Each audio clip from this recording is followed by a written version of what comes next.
Hi everyone, this is Tom Judson, and I'd like to talk to you for a moment today about a project that Thomas Tucker and I are working on. What we're working on is a projection mapping.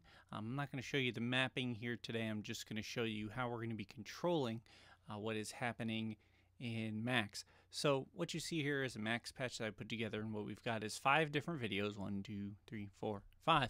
And what we're going to be doing is mixing them at the alpha channel and then combining them so that we can send them out through one siphon channel into MadMapper, or we haven't decided, we might be using Max for the mapping itself now that I've gotten more comfortable with that. It's only been around since Max 6 came out, so a few tweaks.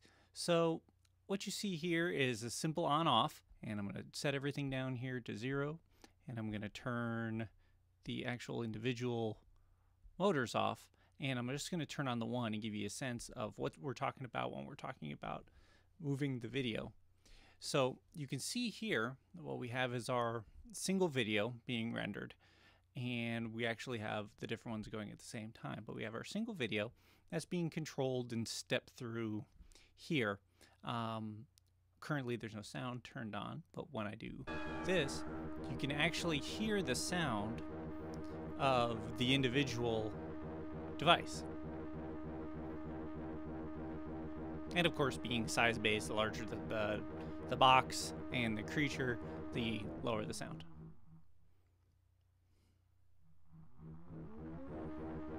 And now what we have is we're mixing this all together. We have our LFOs going in here. Our LFOs control a little bit of the modulation. In here, I have the different machines, and you see we've got a different machine sound for each different device. We also have the ability, unlike regular video playback, we have the ability to control and freeze this in real time.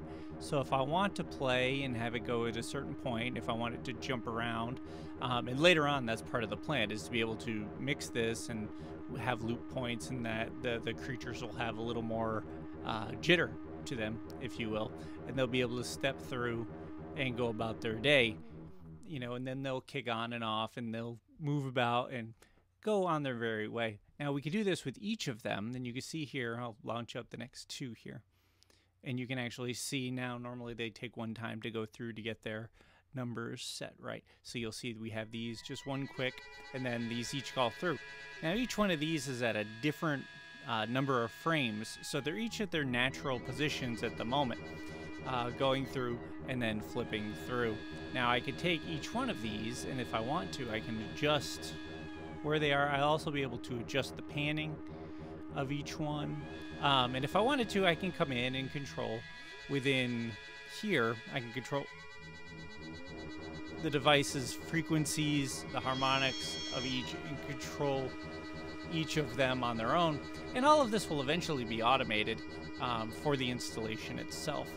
Now if I turn on each one of these, you can actually see we'll get them all going through at once. And right now the frame rate's a little slow because of course I'm doing a video recording. We average about 24 to 30 FPS, and this is on my old 2008 MacBook. So as you can see, you know, you get this on something with a real video card, and we get going a lot quicker. And this is fully customizable as well. With each individual mapping, we would be able to move these boxes in the space. They all have their individual alpha channel, so we can layer them and stack them in any different manner that we choose, and control anything we want. Like I said, when controlling the LFOs and controlling the pitch, we should be able to do some really unique things as opposed to just a typical straight ahead projection mapping. So here we're going to be trying to create a more interactive environment. So I hope you enjoyed this, and if you have any questions, feel free to let me know. Thank you very much.